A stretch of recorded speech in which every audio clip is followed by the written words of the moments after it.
இயேசுவின் இனிய நாமத்தில் ஜெபம் கேளுங்கள். ஜீவனுடைய நல்ல பிதாவே, ஆமென். அல்லேலூயா. கர்த்தர் உங்களை ஆசீர்வதிக்கட்டும். கடந்த நாட்களிலே பார்த்து வந்த அதே தேவ வார்த்தைக்குள் கடந்து செல்ல போகின்றோம். ஆவிக்குரிய வரங்களை குறித்து தான் கொஞ்சம் அதிகமாய் பேசாதபடிக்கு தேவனுக்கு பிரியமான ஒரு சில காரியங்களை உங்கள் மத்தியிலே வைத்துவிட்டு கடந்து செல்ல வாஞ்சிக்கிறேன். இது பரிசுத்த ஓய்வு நாளாக இருக்கிறபடியினால் நம்மை பரிசுத்தப்படுத்திக் கொள்ளத்தக்கதாக கர்த்தருடைய ஆவியானவர் நம்மோடு கூட பேசும். எடுத்து வாசிக்கும் 3 கொரிந்தியருக்கு எழுதின நிருபம் 12வது அதிகாரத்தின் 8-9வது வசனத்தில் வாசிங்க சகோதரி. வேறு ஒருவனுக்கு அதே ஆவியினாலேயே விசுவாசமும், வேறு ஒருவனுக்கு அதே ஆவியினாலேயே குணமாக்கும் வரங்களை குறித்து தான் நீங்களும் நானும் கடந்த நாட்கள் முதல் கொண்டு கர்த்தருடைய ஆவியானவர் பார்த்து கொள்ள செய்து இருக்கிறார். கடந்த நாட்களிலே ஞானத்தை போதிக்கும் வசனத்தையும் அதிகாரமுடைய வார்த்தையும் கற்றுக் கொடுத்தவர். விசுவாசத்திலே நீங்களும் நானும் வளர்ந்தோங்க வேண்டும் என்பதற்காக விசுவாசத்தை குறித்து அநேக காரியங்களை காண்பித்து கொடுத்தார். பார்த்த நாம் விசுவாசத்திலே நிச்சயம் வளர்ந்திருப்போம் என்ற நம்பிக்கையோடு கூட ஆவிக்குரிய வரங்களிலே உங்களை அழைத்து செல்ல வாஞ்சிக்கிறேன். ஒரு மனிதனுக்கு விசுவாசத்திலே வளர வளர வளர அடுத்த வரங்கள் கிரியை செய்ய ஆரம்பித்து விடுகிறது. அல்லேலூயா. நன்றாக புரிந்து கொள்ளுங்கள். நம் விசுவாசம் அற்றவராய் இருக்கிறபடியினால் தான் பயந்து நடுங்கிக் கொண்டு ஐயோ தேவனுக்கு பிரியமில்லாத பாதையில அடிக்கடியாய் ஓடிவிடுகின்றோம். விசுவாசிக்கிறவன் பதறான். அல்லேலூயா. நான் கற்றுக்கொண்ட சபையிலே ஒரு ஊழியக்காரன் நடந்த ஒரு காரியத்தை சொல்லுகின்றேன். என் பிள்ளைகளுக்கு பெரிய விபத்து நடந்து விட்டது. நடந்த போது காலபோன் பெரிய மகளுக்கு உடஞ்சிச்சு, காலபோனே உடஞ்சிச்சு. அந்த நேரத்தில் அவர் சொன்ன ஒரே ஒரு காரியம், விசுவாசி பதறான். நம்ம விபத்துக்கள் வந்த போதிலும் கூட என்ன பண்ணக்கூடாது, பதறக்கூடாது. ஏன் என்றால் விசுவாசம் ஒரு பெரிய என்ன சொல்றது, பேஸ்மெண்ட் மாதிரி. நீங்கள் கட்டுகின்ற வீட்டுக்கு அதுதான் என்னது, பேஸ்மெண்ட். அந்த பேஸ்மெண்ட் சரியாக நிலையாக இல்லை என்றால் கட்டுகின்ற வீடும் நிலையா இருக்காது. ஒருவேளை கண்மலையின் மேலே கட்ட விரும்புகின்றவர்கள் விசுவாசத்திலே வளர்கின்றீர்கள் என்ற அர்த்தம். ஒருவேளை என் விசுவாசம் என்ன பிரதர், வாரத்துக்கு வாரம் கொஞ்சம் கொஞ்சம் அப்படி அசைஞ்சு கொடுக்கதான் செய்து அப்படி என்று சொல்வீர்களானால் நீங்கள் மணலின் மீது வீடு கட்டுகின்றவளா இருக்கிறீர்கள். அல்லேலூயா.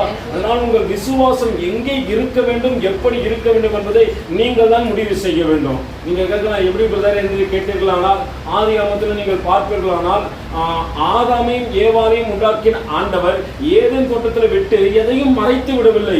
தெல்ல தெளிவாக அவர்கள் புரிந்து கொள்ளத்தக்கதாக ஆண்டவர் பேசினார். என்னவென்று, இந்த ஏதேன் தோட்டத்துக்குள்ளே சகல விருட்சங்களும் உங்களுக்காக உருவாக்கப்பட்டதுதான். நீங்கள் புசித்து சந்தோஷமாய் இருந்து பூமியிலே பழுகி பெருகுவதற்காகத்தான் எல்லாவற்றையும் உருவாக்கினேன். ஆனால் ஒரு காரியத்தை சொல்ல வாஞ்சிக்கின்றேன். நடுவிலே இருக்கிற அந்த நன்மை தீமை அறியத்தக்கதாக கனியை நீ புசிக்க வேண்டாம். நீ புசிக்கின்ற நாளில என்ன பண்ணுவீங்க, சாகவே சாவுகள். இந்த நாட்களிலே ஆண்டவர் சொல்கின்றார், ஒருவேளை உன் விசுவாசம் மணலின் மீது கட்டப்பட்ட வீடை போல இருக்கிறதா, அல்லது கண்மலையின் மேல் கட்டப்பட்ட வீடை போல இருக்கிறதா? கண்மலையின் மேலே நீங்கள் வீடு கட்டுவீர்கள் ஆனால் நிச்சயம் ஆவிக்குரிய அடுத்த வரத்திற்குள் கடந்து வருகின்றீர்கள் என்று அர்த்தம். அல்லேலூயா. அப்படி இல்லை பிரதர், எங்க பிரதர் விசுவாசம் ஒவ்வொரு நாளும் எனக்கு அப்படியே என்ன பண்ணுது, கொஞ்சம் அசைவு உண்டாக்கி கொண்டுதான் இருக்கிறது என்றால் நாம் மணலின் மீது வீடு கட்டின மைந்தர்களாய் இருக்கிறோம் என்பதை மறந்து விடாதீர்கள். அல்லேலூயா. அல்லேலூயா. அதனால என்ன பண்ணுவோம், நம்ம கண்மலையிலே வீடு கட்டத்தக்கதாக கர்த்தரிடத்தில் ஒப்பு கொடுக்கிறோம். ஆண்டவரே, எங்கள் விசுவாசத்தின் வீடு கண்மலையின் மேலே இருக்கட்டும். அது காற்றடித்தாலும் புயல் அடித்தாலும் எத்தனை பெரிய பூகம்பம் வந்தாலும் அது என்ன பண்ணதான் ஒரு நாள் அசைந்து கொடுக்கவே. இப்படிதான் விசுவாசிகள் என்ன சூழ்நிலை வந்தாலும் என்ன பண்ணக்கூடாது, அசைஞ்சு கொடுக்க கூடாது. அநேக நேரத்தில் நம்மளுக்குள்ள ஒரு அசைவு வந்து இது நடக்குமா நடக்காது. காலையில் 4 மணிக்கு பார்க்குறேன், அவர் எதை பற்றியும் கவலைப்படாமல் என்ன பண்ணுறாரு, நீங்கள் என்னடா சொல்லிட்டு நான் ஸ்பீக்கர்லேயே போட்டு அப்படின்னு சொல்லிட்டு பண்ணாங்களா இல்லையா? அவங்க பாருங்க, அவங்க எப்படியாப்பட்டவங்க, உண்மையான தெய்வத்தின் சாயலை தொழுது கொண்டிருந்தா அவங்களுக்காக என்ன பண்ணாது, படைப்பின் காரியங்கள் எந்த ஒரு உருவத்தையும் வச்சுக்கல. ஆனால் ஒரு சில கோட்பாடுகள் இயேசு கிறிஸ்துக்கு விரோதமாக இருந்த போதிலும் கூட அவர்கள் தேவனை தொழுது கொள்வதில் என்ன பண்ணுவதில்லை, குறை வைப்பதே. அவங்க அசைஞ்சு கொடுக்க மாட்டேன்றாங்க. ஆனால் நாம என்ன பண்றோம், அடிக்கடியா பக்கத்துல கைகூட்டி சொல்லுங்க, அடிக்கடி அசைகிறீங்க. அல்லேலூயா. அடிக்கடி ஷேக் பண்ணி கொண்டே இருந்தா, ஒருவேளை அசைந்து கொண்டே இருந்தா நீங்க கட்டுகின்ற வீடு நிலையா இருக்க போவது இல்ல.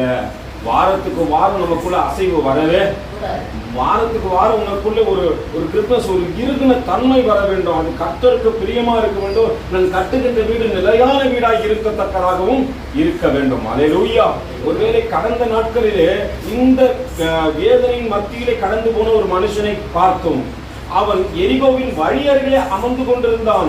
அவன் பார்வை இழந்தவனாய் இருந்தான். அதே காரியத்தை கொண்டு ஆவியானவர் பேசும்போது நாம் எப்படியாப்பட்ட ஒரு நிலையை இருக்கிறோம் என்பதை காண்பித்து கொடுத்தார். ஆவிக்குரிய குருட்டாட்டத்தில் இருக்கிறோம். ஆவிக்குரிய ரீதியான தரிசனங்களை நம்மால் பார்க்க முடியவில்லை. ஒரு மொபைலிலே நாம் திடீரென்று ஒரு தூதன் இறங்குகின்றான், வானத்திலே ஒரு தூதன் பறக்கின்றான் என்று பார்த்தபோது நமக்குள்ளாக ஒரு சந்தோஷம் வந்து இருந்து, ஐயோ இதை அவங்க பார்த்தாங்களா, நம்மளால பார்க்க முடியலையே, ஏன் நம்மளால் பார்க்க முடியவில்லை? அல்லேலூயா. ஆவிக்குரிய குருட்டாட்டத்தில் இருக்கிறோம். அல்லேலூயா. அதனாலதான் நம்மளால என்ன பண்ண முடியல, தேவதூதன் ஏறுகிறதையும் இறங்குகிறதையும் காண முடியவில்லை. ஒருவேளை மர்த்திமை குருடனை போல நம் எரிகோவின் வழி அருகே அமர்ந்து கொண்டிருக்கிறோம். அல்லேலூயா.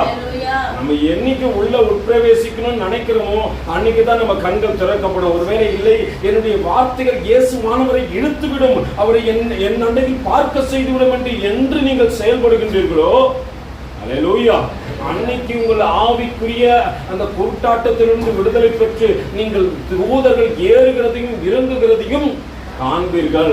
அவனுடைய சூழ்நிலையை பாருங்கள். மற்றவர்கள் எல்லாரையும் காட்டிலும் இவன் தான் எப்படி இருக்கிறான், மற்றவங்களும் பிச்சைக்காரங்க தான், ஆனா இவனை மட்டும்தான் என்ன சொல்லிருக்காங்க. எடுத்து வாசிக்கோங்க. மார்க்கு எழுதின நிருபம் 10வது அதிகாரத்தில் 45வது வசனத்துல வாசிங்க.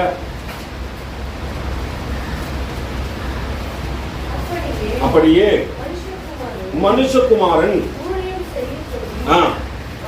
வராமல், அப்படியே மனுஷகுமாரன் ஊழியம் கொள்ளும்படி வராமல் ஊழியம் செய்யவும் அநேகரை மீட்பு பொருளாக தம்முடைய ஜீவனை கொடுக்கவும் வந்தார் என்றார். பின்பு அவர்கள் எரிகோவுக்கு வந்தார்கள். அவரும் அவருடைய சீஷர்களும் திரளான ஜனங்களும் எரிகோவை விட்டு புறப்பட போது திமோத்தியின் குமாரனாகிய மர்த்திமேயு என்கிற ஒரே ஒரு குருடன் தான். அல்லேலூயா. எப்படிதான் தேவன் அங்க கும்பலா காட்ட விரும்பல. நம்ம கூட என்ன பண்ணுவோம், சபைக்குள்ள வந்தா கும்பலாயிடும் நினைப்போம். ஆனா தனித்தனி விதத்திலே பார்த்தா நம்ம எப்படிதான் இருக்கிறோம். நம்ம வாழ்க்கையை நம்மளை தவிர யாருக்குமே பர்சனலா தெரியாது. எல்லாரும் மேலோட்டமா பார்த்தேன்னா சொல்லலாம், பரவாயில்லப்பா ஆவிக்குரிய அலங்காரத்தோடு கூட இருக்குன்னு சொல்லலாம். ஆனா உன்னை குறிச்சு உனக்கு மட்டும்தான் தெரியும். எத்தனை நீ ஒழுங்கினமாய் இருக்கிற, எத்தனை ஆவிக்குரிய குருடனாய் இருக்கிறீர்கள் என்பது யாருக்கு தான் தெரியும். பக்கத்துல கை கொடுத்து சொல்லுங்க. அது மற்றவர்களுக்கு தெரியாது, பார்ப்பவர்களுக்கு வேறு விதமாய் தெரியலாம்.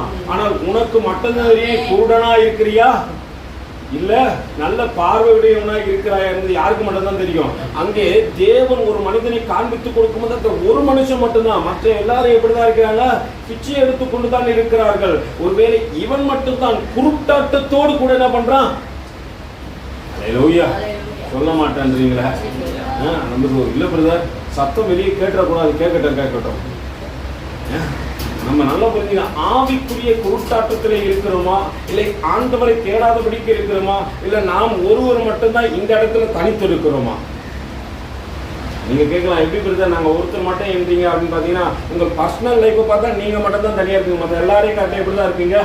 எல்லாருக்குமே எல்லாருடைய வாழ்க்கையிலும் ஒவ்வொரு சகோதரியும் சொல்றேன், சகோதரியும் சொல்றேன், தனிப்பட்ட வாழ்க்கையிலே உங்களை குறித்து பார்த்தா மற்றவங்களை காட்டில நீங்க பின்தங்கி இருக்கிறீர்கள். ஆனா மேலோட்டமா பார்க்கும்போது என்ன சொல்லுவீங்களா, அவங்கள காட்டில நான் பரவாயில்ல, அப்படிதானே பேசுவோம். மாம்சத்துக்குரிய ரீதியா பேசும்போது எப்படி பேசுவோம், அவங்கள காட்டில நான் பரவாயில்லன்னுவோம். ஆனா தனிப்பட்ட வாழ்க்கையில ஒவ்வொரு மனிதனையும் பார்த்தீங்கன்னா எல்லா மனுஷனை காட்டிலும் நீங்க தான் பின்னாடி இருக்கிறீங்கன்னு அர்த்தம். உங்களுடைய வாழ்க்கையின் ஆவிக்குரிய காரியத்தை ஆவியானவர் காலை வேளையில அளந்து கொடுத்து கொண்டிருக்கிறார். அல்லேலூயா. நீ எந்த அளவின் படி அளக்கிறாயோ அதே அளவு உனக்கு அளக்கப்படும் என்று வேதம் சொல்லுகிறது. நீங்கள் ஒருவேளை ஆவிக்குரிய ரீதியை அளக்க வேண்டிய அளவுக்கு அளக்கவில்லை. அதனால்தான் அங்க தேவன் ஒரு மனுஷனை காண்பித்து சொல்றார். அந்த ஒரு மனுஷன் மற்ற எல்லா மனுஷனை காட்டிலும் எப்படிதான் இருக்கிறான், பின்தங்கி இருக்கிறான். ஏன்னா ஒருத்தனை தான் சொல்றாரு, அங்க கும்பலா சொல்லிதான் பரவாயில்ல. 10 பேர் பிச்சை எடுத்துக் கொண்டிருந்தார்கள். 10 பேர் எப்படி வழி அருகே அமர்ந்து கொண்டிருந்தார்கள். 10 பேரும் குருடனா இருந்தாங்க, பரவாயில்ல. எப்படிதான் காட்டுறாங்க, ஒரு மனிதனுடைய வாழ்க்கை எப்படி இருக்கிறது பாருங்கள். அவன் மட்டும் அங்கே குருட்டாட்டம் உள்ளவனுமா இருப்பது மட்டுமல்ல, வழி அருகில் என்ன பண்றான், பிச்சை கேட்டுக் கொண்டிருக்கிறான். அல்லேலூயா. அவனுடைய வாழ்க்கை மற்ற எல்லாரை காட்டிலும் எப்படிதான் இருக்குது? பின்தங்கி இருக்கிறது. அவன் முன்னாடி இல்ல, பின்னாடி இருக்கிறான். அல்லேலூயா. அப்போ நம்முடைய வாழ்க்கை தனிப்பட்ட விதத்துல முன்னாடி இருக்கிறோமா பின்னாடி இருக்கிறோமா? நல்லா புரிஞ்சுங்க. ஆவிக்குரிய வரங்கள் வேண்டும் என்று வாஞ்சிக்கிறவர்கள், நான் கைகள் வைத்தால் பேய்கள் ஓட வேண்டும், பிணையாளிகளுக்கு சுகம் வர வேண்டும் என்று வாஞ்சிக்கிற நீங்கள் எப்படிதான் இருக்கிறீங்க? ஆவிக்குரிய ரீதியா பின்தங்கி இருக்கிறீர்கள், முன்னாடி இல்ல. ஆனால் எனக்கு எது தேவை? நான் பின்னாடி இருந்தாலும் பிரைஸ் எனக்கு எது கொடுத்துடணும்? முதல்ல கை கொடுத்து சொல்லுங்க. கடைசியா வருவேன், ஆனா முதல் பிரைஸ் வேணும் எனக்கு. நம்ம மாம்சத்துக்குரிய சிந்தை என்ன சொல்றது? நான் வருது கடைசி. இந்த சினிமா டைலாக்லாம் வந்து யார் முதல்ல வராங்கன்னு முக்கியம் இல்லை, இதெல்லாம் வேண்டாம். இந்த ஆவிக்குரிய ரீதியே இந்த காரியங்கள் நம்ம வந்து செயல்படவும் செயல்படாது, நம்ம செயல்படுத்தவும் செயல்படுத்தாது. அது உலகத்திற்கு ஏற்ற உணமா இருக்கும். யார் முன்னாடி வராங்க, யார் பின்னாடி, அந்த காரியம்லாம் வேண்டாம்.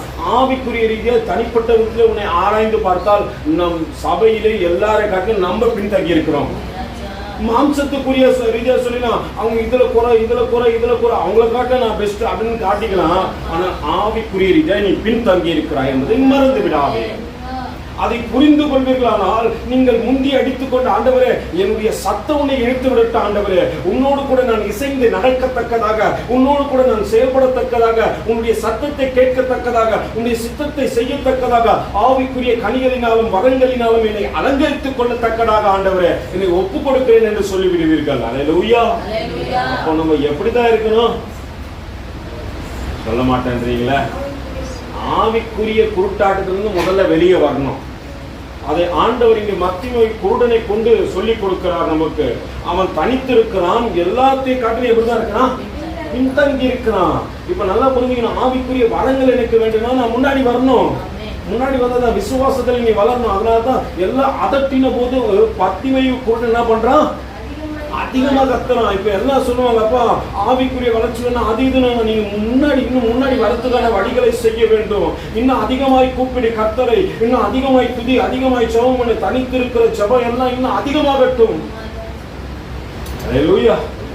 நம்ம ஒரு நேரத்தை குறித்து கொண்டு என்ன பண்ணுவோம்? அந்த நேரத்தில் செயல்படும். அப்படி இல்லை, நீ நடக்கும் போது ஜெபித்துக் கொண்டே இரு, நடக்கும் போது துதித்துக் கொண்டே இரு. ஒரு வேலை மற்றொருவரோடு கூட பேசும்போது இருதயம் என்ன பண்ணிட்டு அவரை நோக்கி ஜெபித்துக் கொண்டே இருக்கணும். நீங்க அதிகமா எந்த அளவுக்கு அதிகமாக செயல்படுகின்றீர்களோ அந்த அளவுக்கு ஆவிக்குரிய வரங்கள் உங்களுக்குள்ளே கிரியை செய்ய ஆரம்பிக்கும். ஆனா எத்தனை பேர் செயல்படுறதுதான் முக்கியம். நான் மற்றவர்களை பார்த்து கொண்டு பின்தங்கி இருக்க விரும்புகிறேனா? இல்லப்பா, நான் மற்றவங்களை பார்க்க விரும்பல, நான் முன்னாடி வருவதற்காக வழிகளை செய்யத்தக்கதாக நான் குருடனாக இருக்கிறேன் என்பது உண்மைதான். ஆனாலும் என் சத்தம் ஆண்டவரை இழுத்து விடட்டும். அல்லேலூயா.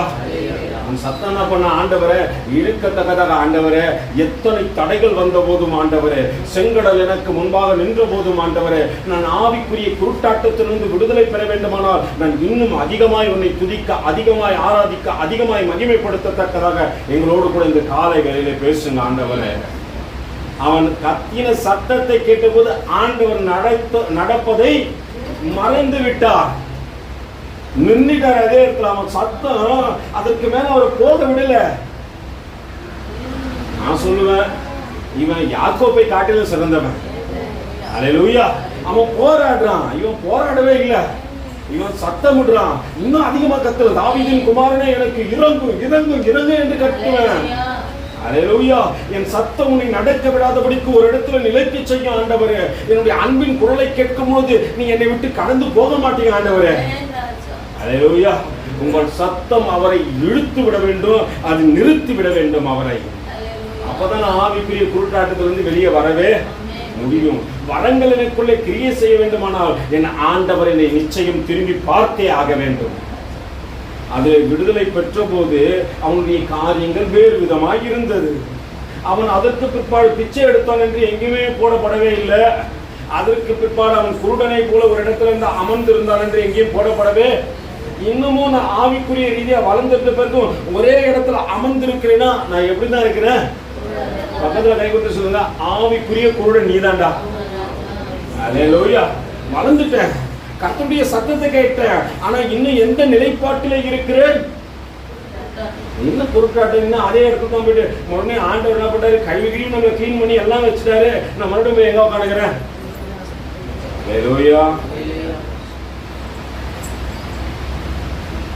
நம்ம எப்படிதான் இருக்கிறோம்? நம்முடைய வாழ்க்கை இன்னும் ஆவிக்குரிய குருட்டாட்டம் தான்.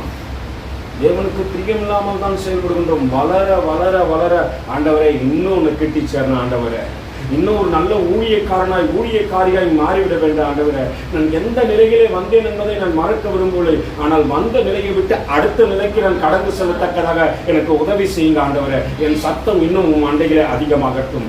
எத்தனை பேர் அதட்டினாலும், எத்தனை பேர் தடை பண்ணாலும், செங்கடலே எங்களுக்கு முன்பாக நின்று விட்டாத ஆண்டவரை, இன்னும் ஒன்று தேடுவதற்கு நான் ஆயத்தம் இருக்கின்றவனாய் இருக்கின்றேன் என்று சொல்ல கற்றுக்கொள்வோம்.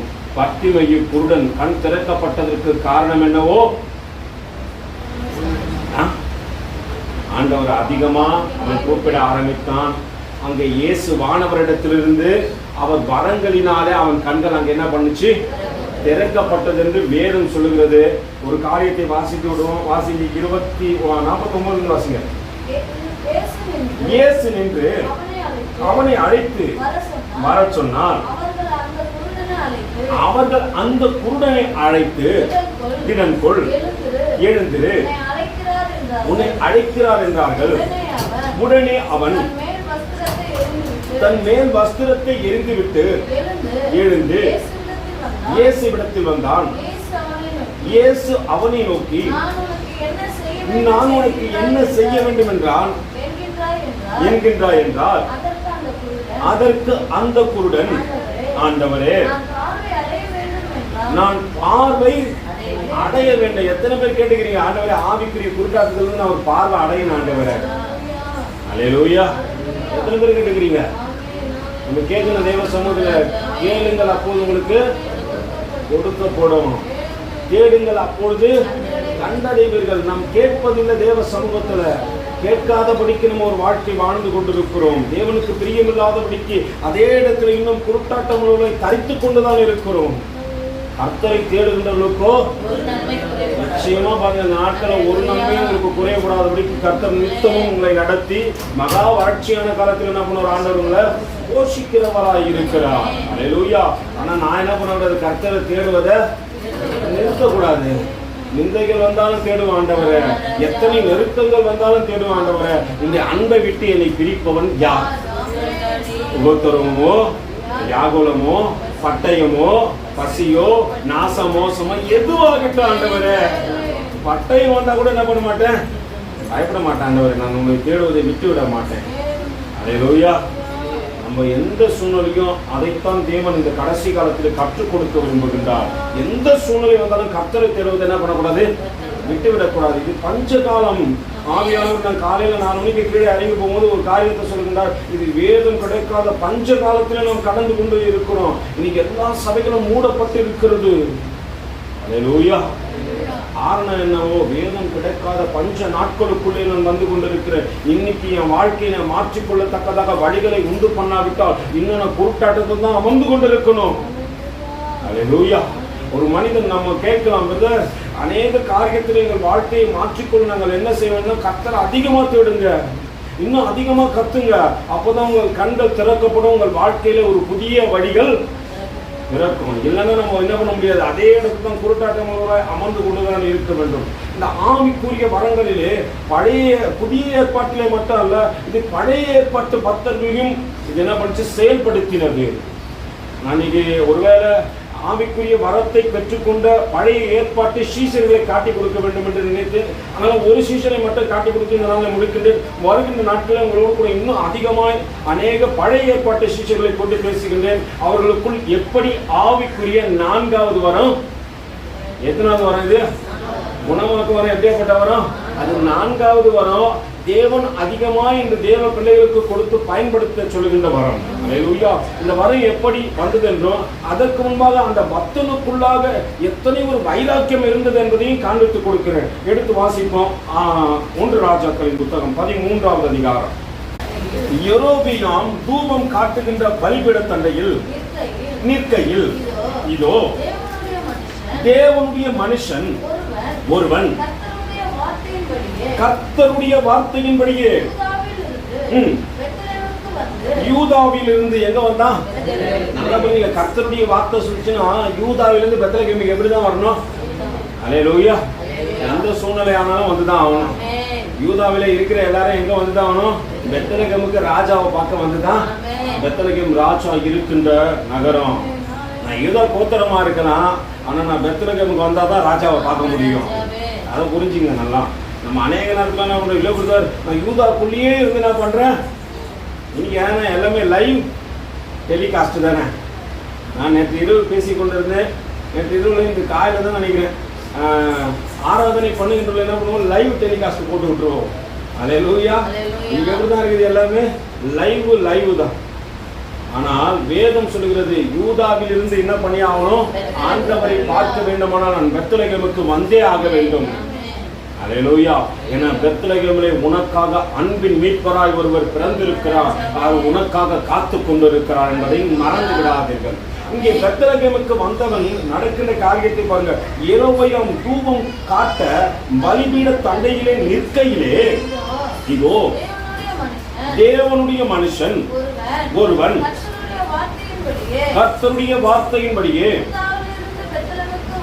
யூதாவிலிருந்து பெத்லகேமுக்கு வந்து அந்த பலிபீடத்தை நோக்கி, பலிபீடமே இதோ தாவீதின் வம்சத்தில் யோசியா என்னும் பேருள்ள ஒரு குமாரன் பிறப்பான். அவன் உன்மேல் தூபம் காட்டுகிற மேடைகளில் ஆசாரியர்களை உன்மேல் பலியிடுவான். மனுஷரின் எலும்புகளும் உன்மேல் சுட்டெரிக்கப்படும் என்பதை கர்த்தர் உரைக்கிறார் என்பது கர்த்தருடைய வார்த்தையை கூறி அன்றைய தினம் அவன் ஒரு அடையாளத்தை சொல்லி இதோ இந்த பலிபீடம் வெடித்து அதன் மேலுள்ள சாம்பல் கொட்டுண்டு போகும். கர்த்தர் உரைக்கிறதற்கு இதுவே அடையாளம் என்றால் வைராக்கியம் உடைய இந்த ஊழியக்காரரை பற்றி பேர் சொல்லப்படல. ஆனால் இவர் நடந்து வந்த வழிகளை காண்பித்து வேதம் கொடுத்திருக்கிறது. இவர் அதிகாரமுடைய வசனங்களையும் வார்த்தைகளையும் இதயத்தில் வைத்திருப்பதை பார்க்கின்றோம். ஆனால் இவருக்குள்ளே இருக்கின்ற ஒரு முக்கியமான காரியத்தை அங்கு சொல்லப்பட்டிருக்கிறது. வாசிங்க சகோதரி. பெத்தேலில் இருக்கிற அந்த பலிபீடத்திற்கு எதிராக தேவனுடைய மனுஷன் கூறின வார்த்தையை ராஜாவாகிய யெரொபெயாம் கேட்டபோது அவனை பிடியுங்கள் என்று தன் கையை பலிபீடத்திலிருந்து நீட்டினான். அவனுக்கு விரோதமாய் நீட்டின கை தன்னிடமாய் முடங்கக்கூடாதபடிக்கு மறுத்து போயிற்று. நல்லா புரிந்து கொள்ளுங்கள். அங்கே ஒரு தேவ மனுஷனுக்கு நேராய் ஒரு ராஜா கைகளை நீட்டுகின்றான். அல்லேலூயா. இப்போ இந்த ராஜா அதிகாரம் உடையவன் தான், ஆளுகை உடையவன் தான், எல்லா வித சம்பத்துக்களும் உடையவன் தான். ஆனால் நீட்டுகின்றது யாருக்கு நேராக? தேவ மனுஷனுக்கு நேராக ஒரு மனுஷன் கை நீட்டுவாரானால் அதை கர்த்தர் ஒரு நாளிலும் அனுமதிப்பதில்லை. அல்லேலூயா. நல்லா புரிஞ்சு கொள்ளுங்க. யார் இந்த யெரொபெயாம் என்று கேட்பீர்கள். ஒரு சில வசனங்களை மட்டும் காட்டி கொடுத்து கொஞ்சம் உங்களை தெளிவுபடுத்தி அனுப்ப விரும்புகின்ற. எடுத்து வாசிப்போம் 12வது அதிகாரத்தில்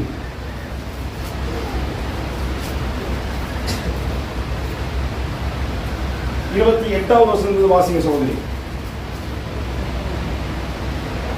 அதே பக்கத்தில் ஆகையால் ராஜாவானவன் யோசனை பண்ணி பொன்னினால் 27 வாசிங்க. இந்த ஜனங்கள் எருசலேமில் உள்ள கர்த்தருடைய ஆலயத்திலே பலிகளை செலுத்த போனால் யூதாவின் ராஜாவாகிய யெரொபெயாம் என்னும் ரெகொபெயாம் என்னும் வாசிங்க.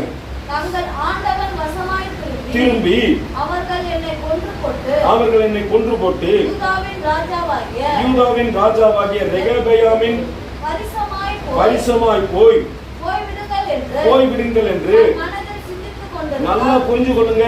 இந்த ரெகொபெயாம் சாலோமோனுடைய வம்சத்திலிருந்து வந்தவன். இப்போ ஒரு காரியம் நடக்கின்றது. இவன் தேவனுக்கு பிரியமில்லாமல் தேவ ஜனங்களை நடத்த வேண்டிய விதத்தில் நடத்த முடியாம போனபடினால ஆண்டவர் ஒரு கோத்திரத்தை அவனிடத்தில் கொடுத்து விட்டு மற்ற கோத்திரத்தை வேறொருவனிடத்தில் கொடுக்கின்றார்.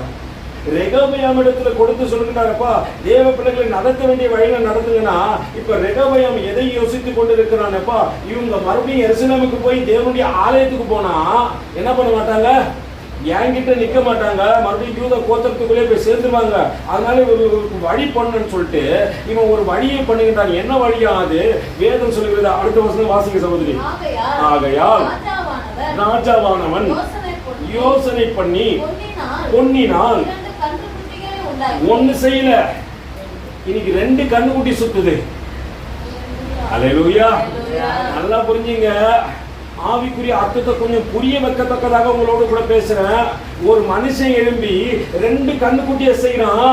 இன்னைக்கு 2 கண்ணுக்குட்டி தேசத்துல சுத்துது. அல்லேலூயா. அந்த 2 கண்ணுக்குட்டிகளை எப்படியாப்பட்ட கண்ணுக்குட்டி?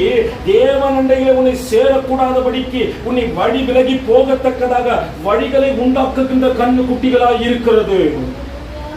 எத்தனை பேருக்கு 2 கண்ணுக்குட்டினா புரிஞ்சுதுன்னு எனக்கு தெரியல. ஒரு மனுஷன் யெரொபெயாம் எழுந்து என்ன பண்றான்? 2 கண்ணுக்குட்டிகளை இந்த தேசத்துல வைக்கிறான். அதுங்க தங்களை என்ன பண்ற அலங்கரிக்கத்தக்கதாக ஜீவ வழிக்கு போகின்ற ஜனங்களுடைய வழிகளை அவமாக்கி தன்னண்டைகளை திருப்பிக் கொள்கிறது ஆகியிருக்கிறது. அல்லேலூயா. நல்லா புரிந்து கொள்வோம். இந்த 2 கண்ணுக்குட்டிகளை உண்டாக்கினது மட்டும் அல்ல, இவனுடைய சிந்தை எதுக்கு கண்ணுக்குட்டிகளை உண்டாக்குனா, இவர்கள் தேவனை தேடக்கூடாது, தேவனுக்கு பிரியமாய் நடந்து விடக்கூடாது, தேவ சத்தத்திற்கு இடம் கொடுக்க கூடாது, தேவ சித்தத்தை செய்துவிடக் கூடாது என்பதை இவன் இருதயத்தில் கொண்டவனாய், இன்னைக்கு யாரப்பா தேவனை தேடக்கூடாது என்று கங்கணம் கட்டி கொண்டிருக்கிறது? எந்த நபர் 2 கண்டுகுட்டிகளை உண்டாக்கி இந்த பிள்ளைகளெல்லாம் வழி மாற்றி அலைய செய்கிறது? அல்லேலூயா. ஆவிக்குரிய கண்கள் உனக்கு திறந்திருக்குமானால் சிந்திக்க ஆரம்பித்து விடுவாய். அநேக நேரத்தில் ஆவிக்குரிய கண்கள் திறக்காதபடினால்தான் யார் இந்த ஒரு நபர், எது 2 கண்ணுக்குட்டி? பக்கத்துல கை குத்திக்கிறது. கண்ணுக்குட்டி தேடுறீங்களா? இல்ல உண்டாக்கின மனுஷனை தெரியுங்களா? உண்டாக்கின மனுஷனை குறித்து வேதம் சொல்லுகிறது யெரொபெயாம் என்று.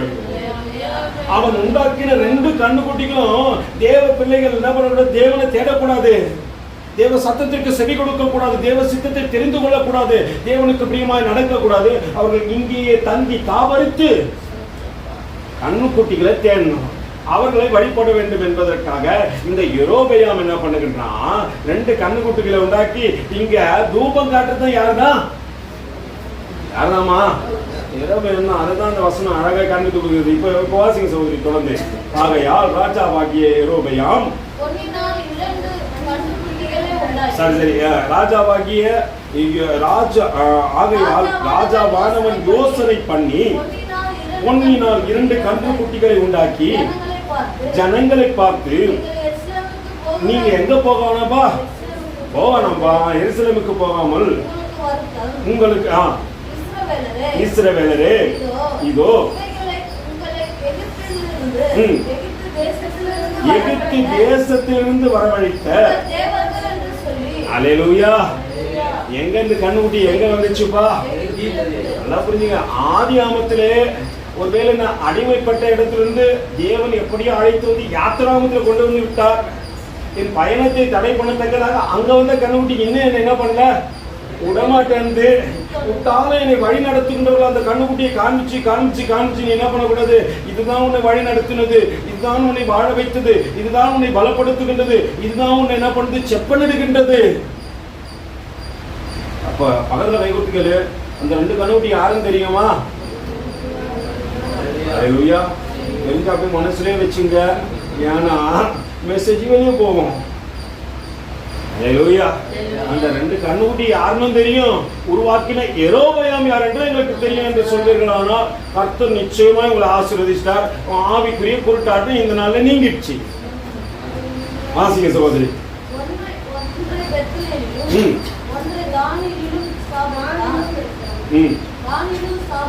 ஸ்தாபித்தான்.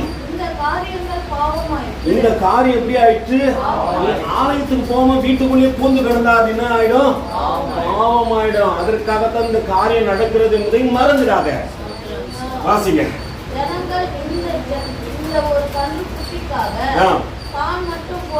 போனார்கள். மேடையாகிய ஒரு கோயிலையும் கட்டி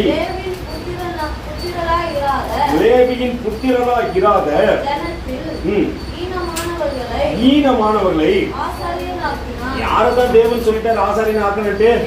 லேவியின் கோத்திரத்திலிருந்து வந்தவன் தான் ஆசாரிய ஊழியம் செய்யணும். மொத்த ஒருத்தனும் ஆசாரிய ஊழியம் என்ன பண்ணக்கூடாது தேவனை பொறுத்த வரைக்கும். ஏன்னா அவன் பிரித்தெடுக்கப்பட்டவன் தேவனுக்கு பிரியமானவன். அல்லேலூயா. வாசிங்க.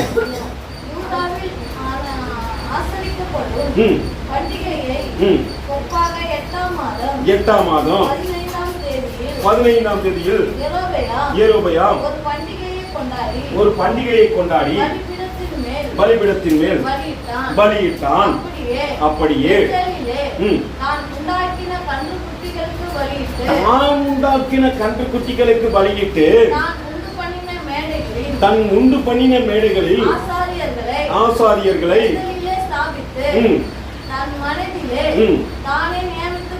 தன் மனதில் என்ன பண்ணிட்டான்? தானே நியமித்துக் கொண்ட 8ஆம் மாதம் 15ஆம் தேதியிலே பெத்தேலில் தான் உண்டாக்கின பலிபீடத்தின் மேல் பலியிட்டு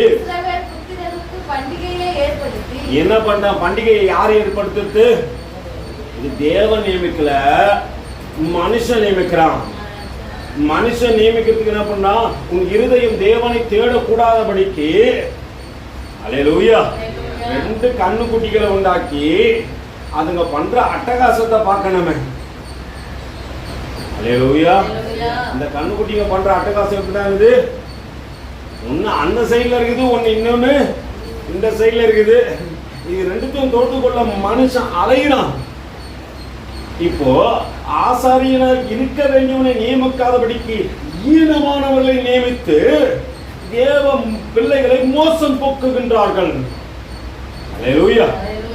அது மட்டும் இல்ல, தன் மனதிலே தானே நியமித்துக் கொண்ட 8ஆம் மாதத்தின் 15ஆம் தேதியிலே பெத்தேலிலே தன் உண்டாக்கின பலிபீடத்தின் மேலே பலியிட்டு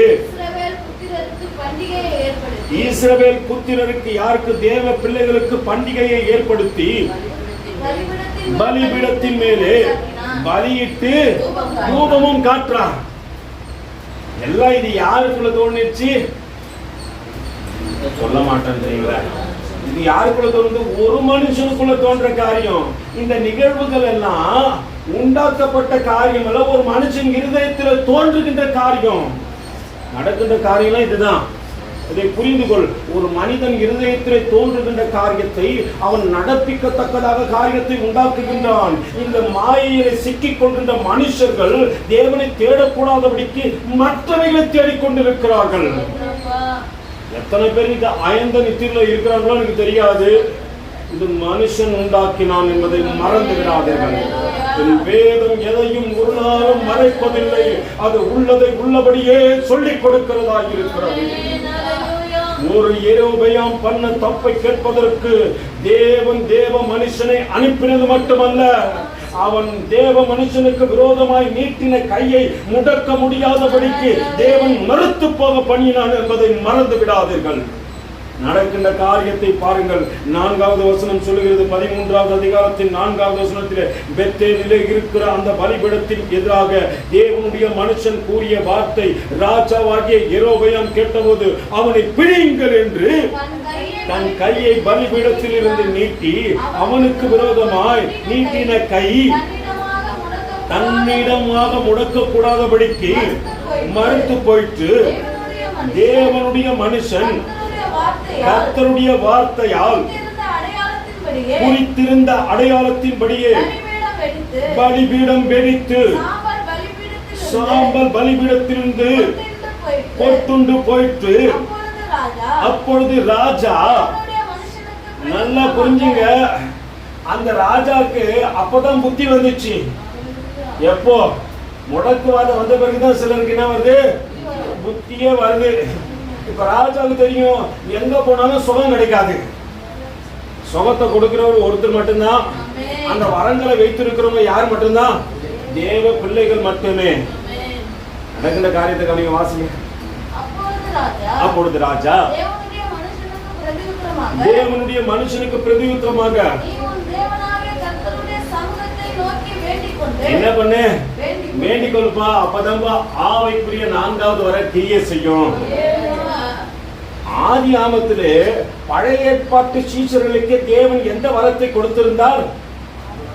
இந்த வருடம் குணமாக்க வரம் இருந்தபடியினால்தான் அவன் மற்றவரை தேடவில்லை, அங்கு போய் வைத்தியரை தேடவில்லை, மற்ற காரியங்களை தேடவில்லை. யார்கள் என்ன?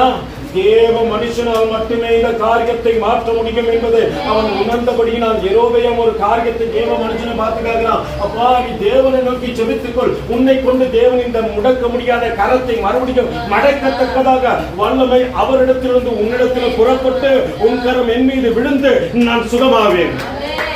அல்லேலூயா. அப்ப நல்லா புரிஞ்சுங்க, புதிய ஏற்பாட்டுல மட்டும் இல்ல, பழைய ஏற்பாட்டு பக்தருக்கும் தேவன் இந்த வரத்தை கொடுத்திருந்தார்.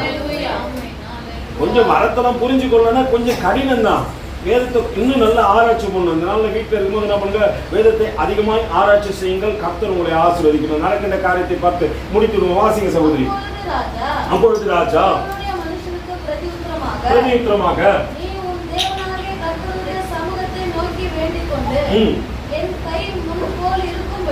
இருக்கும்படிக்கு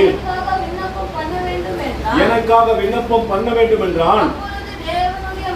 அப்போது தேவனுடைய மனுஷன் கர்த்தருடைய சமூகத்தை நோக்கி வருந்தி. நல்லா புரிஞ்சுங்க, இப்ப யார் தான் விண்ணப்பம் செய்யணும்? தேவனுடைய மனுஷன் தான். அப்ப ஆவிக்குரிய வரங்கள் யாரிடத்துல தான் உண்டு? நம்ம இடத்துல தான் தேவன் கொடுத்திருக்கிறார். எத்தனை பேர் விசுவாசத்துல வளர்றீங்க, அத்தனை பேருக்கும் வரங்கள் கிரியை செய்யும். வாசிங்க சகோதரி. அப்பொழுது தேவனுடைய மனுஷன் கர்த்தருடைய சமூகத்தை நோக்கி வருந்தி விண்ணப்பம் செய்தான். ராஜாவின் கை முன் இருந்தபடி சீர்பட வேண்டுமானால் நீ ஜெபிக்கணும். இந்த தேசம் சீர்படுத்துகிற என்ன பண்ணும்? தேவ சமூகத்துல சும்மாதான் ஜெபிக்க கூடாதுப்பா. ஏதோ வந்த ஆண்டவரே முழங்கால் படிக்கிட்டேன் அப்படின்னு ஜெபிக்காத. உன் தேசம் சீரழிந்து போகாதபடிக்கு சீர்பட வேண்டுமானால் இங்குள்ள ஒவ்வொரு பிள்ளைகளும் வைராக்கியம் உடையவர்களாய் ஜெபிக்க வேண்டும். ஜெபம் சாதாரண ஜெபமாலாம் இருக்கக்கூடாது. வருந்திக்கங்க, ஆண்டவரே எங்களை அழைத்து வந்திருக்கிறீர் ஆண்டவரே, இந்த தேசத்தை சீர்படுத்தத்தக்கதாக திறப்பிலை நிற்கின்ற ஆண்டவரே, எங்களை கொண்டு இந்த தேசத்தை சீர்படுத்துங்கள். அல்லேலூயா. அப்பதான் அநேக முடக்குவாத காரனுடைய கைகளை மறுபடியும் பழைய நிலைக்கு கொண்டு வரத்தக்கதாக தேவன் கிரியை செய்வார். ஒரு மனிதனை இங்கே ஜெபிக்காமல் இருப்பீர்களானால் நிச்சயம் இந்த தேசம் எப்படிதான் இருக்கும்? சீர் கெட்டதாகத்தான் இருக்கும். அல்லேலூயா. நல்லா பாருங்க, வருகின்ற நாட்களை தீர்க்க தரிசனமாய் ஆவியானவர் சொல்லுகின்றார். தேவ மனுஷனுக்கு விரோதமாய் எந்தெந்த மனிதர்கள் கைகளை நீட்டினார்களோ அந்த கைகள் முடக்க முடியாதபடிக்கு இருப்பதை நீங்கள் காண்பீர்கள். தேவன் சொல்லுகிறார், எந்த மனுஷனும் தேவ மனுஷனுக்கு பிரியமல்லாத, ஒருவேளை தேவனுக்கு பிரியமல்லாத தன் கைகளை நீட்டுவானால் அவன் கைகள் முடக்க முடியாதபடிக்கு போகும் என்று. அல்லேலூயா. கர்த்தரை தேடுகின்ற பிள்ளைகள் இன்னும் வைராக்கியத்தோடு கூட தேவ சமூகத்தை இன்னும் ஊந்தி வந்து, ஆண்டவரே இன்னும் தேடுகின்ற ஆண்டவரே, இன்னும் தேடுகின்ற ஆண்டவரே. ஒரு மனுஷன் கர்த்தருடைய சமூகத்தை நோக்கி வருந்தி விண்ணப்பம் செய்தான். ராஜாவின் கை முன்னிருந்தபடி சீர்பட்டது. அப்பொழுது ராஜா தேவனுடைய மனுஷனை நோக்கி, நீ என்னோடு கூட வீட்டுக்கு வந்து என்ன பண்ணு, இளைப்பார் என்றான். உனக்கு என்ன தருவேன்? உனக்கு காசு தரம்பா, கிஃப்ட் எல்லாம் கொடுக்கிற, வீட்டுக்கு வந்து இளைப்பார் என்று சொன்ன போது தேவனுடைய மனுஷன் ராஜாவை நோக்கி, நீர் எனக்கு உம்முடைய வீட்டின் ஆதி கொடுத்தாரோ. நல்லா புரிஞ்சு, இந்த வைராக்கியம் இருக்கிற உனக்குள்ள ஒருவேளை உலகம் உனக்கு கிஃப்ட கொடுக்கல, இந்த நாட்கள்ல உன்னை கொண்டு தேவனுடைய காரியத்தை மயக்க விடலாம் என்று நினைக்கலாம். ஆனா உன் இருதயத்துல வைராக்கியம், நீ எனக்கு உன் வீட்டுல பாதியை கொடுத்தாலும் நான் பண்ண மாட்டேன், தேவனுக்கு பிரியமானதை செய்ய மாட்டேன். இன்னைக்கு தேவ மனுஷர்கள் விலை போகின்றார்களப்பா. அல்லேலூயா. ஒரு தேவ மனுஷன் எழும்பி பேசுகின்றான், இந்த கட்சிக்கு இதை பண்ணுங்கன்றான். அல்லேலூயா. ஏன்னா மாற்றவர்னா கர்த்தர் சொன்னாரு தேவ சமூகத்தை நோக்கி செவி என்று. நான் ஒரு மனுஷன் என்ன சொல்றான், தேவ மனுஷன் தான் பார்க்கும்போது இருதயம் உடைந்து போனது. ஆண்டவரே ஏன் ஆண்டவரே கடைசி காலத்திலே. ஆனால் ஒரு மனுஷன் வேதம் அழகாய் சொல்கிறது, கர்த்தருடைய சமூகத்தை நோக்கி வருந்தி விண்ணப்பம் செய்தான், ராஜாவின் கை முன்னிருந்தபடி சீர்பட்டது. இன்னைக்கு தேவ பிள்ளைகள் தங்கள் சீரை கெடுத்துக் கொண்டு மற்றவர்களுக்கு இசைந்து வாழத்தக்கதாக தங்களை என்ன பண்ணாங்க, மாற்றி கொண்டார்கள். ஆனால் தேவ மனுஷர்கள் இருக்க வேண்டிய காரியத்தையும் இருக்க வேண்டிய பக்குவத்தையும் வேதம் கற்றுக் கொடுக்கிறது. அந்த தேவ மனுஷன் சொல்றான், உன் வீட்டுல பாதி கொடுத்தா கூட நான் என்ன பண்ண மாட்டேன், என்னப்பா பண்ண மாட்டேன். எதை கத்துக்கொள்ளலாம்? அப்போ உலகம் அவங்களுக்கு என்னத்தை கொடுக்கும், கிஃப்ட் இந்த நாட்கள்ல கொடுக்கும். அல்லேலூயா. அப்ப நான் எதை புரிஞ்சுக்கணும், ஒரு நாள் அதற்கு என்னை விட்டு போடாதபடிக்கு ஆண்டவரே உமக்காக என்னை ஒப்பு கொடுக்கிற ஆண்டவரே. அல்லேலூயா. வாசிங்க சகோதரி. தேவனுடைய மனுஷன் ராஜாவை நோக்கி பாதி கொடுத்தாலும் நான் உம்மோடு வருவதும் இல்லை, இந்த ஸ்தலத்தில் அப்பம் புசிப்பதும் இல்லை, தண்ணீர் குடிப்பதும் இல்லை. ஏனென்றால் நீ அப்பம் புசியாமல் தண்ணீர் குடியாமல் போன வழியாய் திரும்பாமல் இருமென்று கர்த்தர் தம்முடைய வார்த்தையால் இன்னைக்கு ஆண்டவர் உனக்கு கட்டளையிறாரு.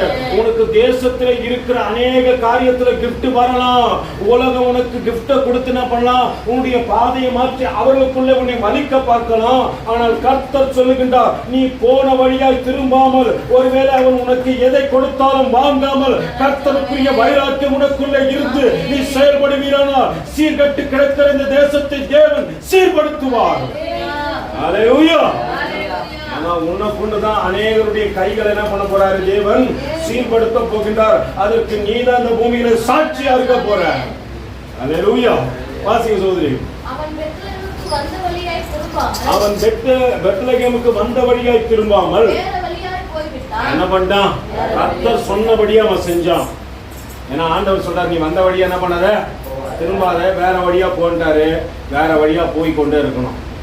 நம்ம வந்த பாதையை என்ன பண்ணக்கூடாது, நான் இங்கிருந்து வந்து இது வந்து ஆனா இன்னைக்கு ஆண்டவர் சொல்றாரு, உனக்கு வேறு பாதைகளை நான் உண்டு பண்ணி வச்சிருக்கிறேன். அந்த பாதையில வரத்தை விட்டு நான் இன்னும் எந்த பாதையில நடந்து கொண்டு இருக்கிறேன், பழைய பாதையில நடக்கிறேன் பிரதர். அல்லேலூயா. பழைய பாதையை விட்டு தேவன் உங்களுக்கு உண்டாக்கின வேறு வழியாய் நடக்க கற்றுக்கொள்ளுங்கள். கர்த்தர் உங்களை ஆசீர்வதித்து இன்னும் வரங்களினால் அலங்கரித்து அநேக ராஜாக்களுக்கு முன்பாக உங்களை நிறுத்தி உங்களை கொண்டு தேவன் செய்ய போகின்ற காரியம் பெரியவைகளே. தேவ சமூகத்தில் ஒப்பு கொடுத்த ஆண்டவரே, அண்டையிலே ஒப்பு கொடுக்கிறேன் ஆண்டவரே. எத்தனை காரியங்கள் எங்களுக்கு எதிரடையாய் வந்த போதிலும் கர்த்தருடைய ஆவியானவர் எங்களுக்கு துணை நில்லுங்க ஆண்டவரே. தேவ சமூகத்தில் எங்களை தாழ்த்தி தலை மட்டும் ஒப்பு கொடுக்கிறோம் ஆவியானவரே. உன்னத பலன் எங்களுக்குள்ளாக கடந்து வந்து விடட்டும். உயிர்ப்பிக்கின்ற தேவ அபிஷேகம் எங்களை ஆளுகை செய்யட்டும். கர்த்தருடைய இதோ தகப்பனே அலங்காரத்திற்கு எங்களை நாங்கள் ஒப்பு கொடுத்து நாங்கள் நிச்சயம் பெத்தேலுக்கு கடந்து வந்தே ஆக வேண்டாம் ஆண்டவரே. ஒருவேளை தேவனுக்கு பிரியமாய் நாங்கள் இதோ செயல்பட வேண்டும் ஆண்டவரே. கர்த்தருடைய சத்தத்திற்கு நாங்கள் செவி கொடுக்க வேண்டும் ஆண்டவரே.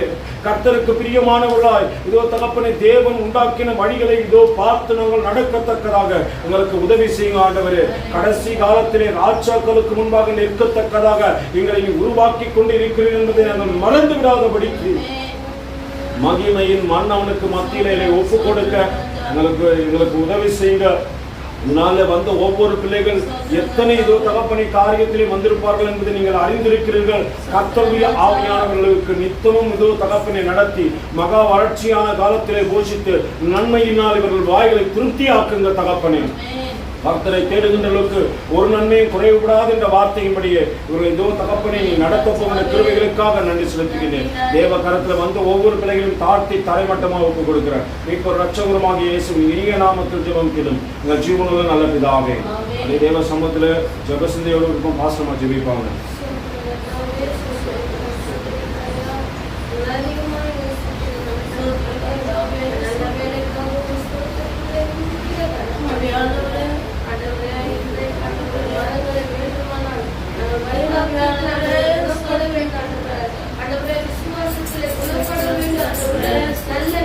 வார்த்தையிலே குணப்பட வேண்டும் ஆண்டவரே வசனத்திலே குணப்பட வேண்டும் ஆவிக்குரிய கண்கள் ஆண்டவரே நாங்கள் ஆவிக்குரிய கண்களை திறப்பீராக ஆண்டவரே நாங்கள் அதே இடத்தில் இருந்துமானால் வளர முடியாது ஐயா ஆண்டவரே வரங்களை பெற்றுக்கொள்ள முடியாது ஆண்டவரே நாங்கள் வளர வேண்டும் ஆண்டவரே இருக்கிற இடத்திற்கு எழுந்து ஆண்டவரே உங்க பணியை செய்ய ஆண்டவரே இந்த நாளில் ஆண்டவரே ஒரு மனுஷன் அவர் பேர் சொல்லவில்லை ஊர் சொல்லவில்லை வைராக்கியம் ஆண்டவரே எங்களை பற்றி மற்றவர்கள் சொல்லாவிட்டால் எங்கள் தேசம் குணப்பட ஆண்டவரே எங்கள் தேசம் ஆண்டவரே நோயிலிருந்து விடுதலையாக ஆண்டவரே மீண்டும் வரத்தை போடுங்க ஆண்டவரே எங்கள் தேசங்களுக்கு அவங்க செபிக்கும் போது ஆண்டவரே எங்கள் தேசம் குணப்பட வேண்டும் சிறப்பட வேண்டும் என்று நாங்கள் செபிக்கும் போது ஆண்டவரே அந்த வரம் நாங்கள் கிரியை செய்ய உதவி செய்ய ஒரு மனுஷனுக்குள்ள எத்தனை வைராக்கியம் ஆண்டவரே ஒரு மனுஷனுக்குள்ள எத்தனை குணங்கள் செயல்படுவது போல ஆண்டவரே நாங்கள் ஆண்டவரே இந்த பாடம் தேசங்களுக்காக உங்கள் பிள்ளைகளுக்காக உங்கள் பக்கத்தில் அக்கத்துல இருவர்களுக்காக செபிக்கும் போது ஆண்டவரே வர செயல்பட வேண்டும் வர கிரியை செய்வேன் ஒருவேளை ஆண்டவரை கிரியை செய்வதால் ஆண்டவரே நான் குருட்டாட்டத்துல இருக்கிறேன் ஆண்டவரே ஏதோ இருக்கிற இடத்துல இருக்கிறேன் என்று என்னை நானே சோதித்து அந்த இடத்தை விட்டு எழுந்து ஆண்டவரே குணப்பட உதவி செய்ய ஈனத்தனம் செய்தான் என்று பார்க்கிறோம் காரியங்களிடத்திலிருந்து வெளிப்படாதபடி ஈனத்தனமான காரியத்தை எடுத்துக் கொள்ளும் ஆண்டவரே பிரிவினான காரியத்தை எடுத்துக் கொள்ளும் உடனே இடத்தில் கிரியை செய்ய வேண்டும் என்று என் இருதயம் வாஞ்சிக்கிறது ஆனால் குணப்பட வேண்டும் ஆண்டவரே குணப்பட வேண்டும் என்று வாஞ்சிக் கொள்கிறார்கள் குணப்பட்டு ஆண்டவரே வளர்ச்சியை செய்வதற்காக ஒவ்வொரு பேரையும் ஆசீர்வதிங்கள் ஆண்டவரே வரங்களினால் ஆசீர்வாதத்தினால நிரப்புமை ஆண்டவரே ஒவ்வொரு பிள்ளைகளோடு இருக்கட்டும் தேடுகிற பிள்ளைகள் ஒரு நன்மை குறையாதபடி வேலை அடைக்கிறார் பாதுகாத்துக் கொள்கிறார் மட்டுமாய் தாங்கினீர் ஏந்தினீர் எல்லா சூழ்நிலையிலும் தப்பியிருக்கிறீர்கள் ஆண்டவரே அதே போல எங்களை நடத்த போகிற ஒருவருக்கே செலுத்துகிறோம் இயேசுவின் நாமத்தில் ஜெபிக்கிறோம் ஜீவனுள்ள நல்ல ஆமென். தேவ சமூகத்தில் கரங்களை உயர்த்தி பரிசுத்த ஆவியானவரிடத்தில் ஒப்புக் கொடுத்து முழு இதயத்தோடு முழு ஆத்மாவோடு முழு பலத்தோடு கூட சேர்ந்து சொல்லுவோமா? என் ஆத்துமாவே கர்த்தரை ஸ்தோத்திரி, என் முழு உள்ளமே பரிசுத்த நாமத்தை ஸ்தோத்திரி. என் ஆத்துமாவே கர்த்தரை ஸ்தோத்திரி, கர்த்தர் செய்த சகல உபகாரங்களையும் மறவாதே. ஆமென். ஆசீர்வாதத்தை பெற்றுக்கொள்ளும் கர்த்தராகிய இயேசு கிறிஸ்துவின் கிருபையும் பிதாவாகிய தேவனுடைய அன்பும் பரிசுத்த ஆவியானுடைய அந்நிய ஐக்கியமும் வழிநடத்தலும் துணையும் பாதுகாப்பும் சமாதானமும் இன்றும் என்றும் சதா காலங்களிலும் நம்மோடும் அநேக பரிசுத்தவான்களோடு கூட இருப்பதாக. ஆமென். அல்லேலூயா, அல்லேலூயா, அல்லேலூயா. கர்த்தர் உங்களை ஆசீர்வதிப்பாராக.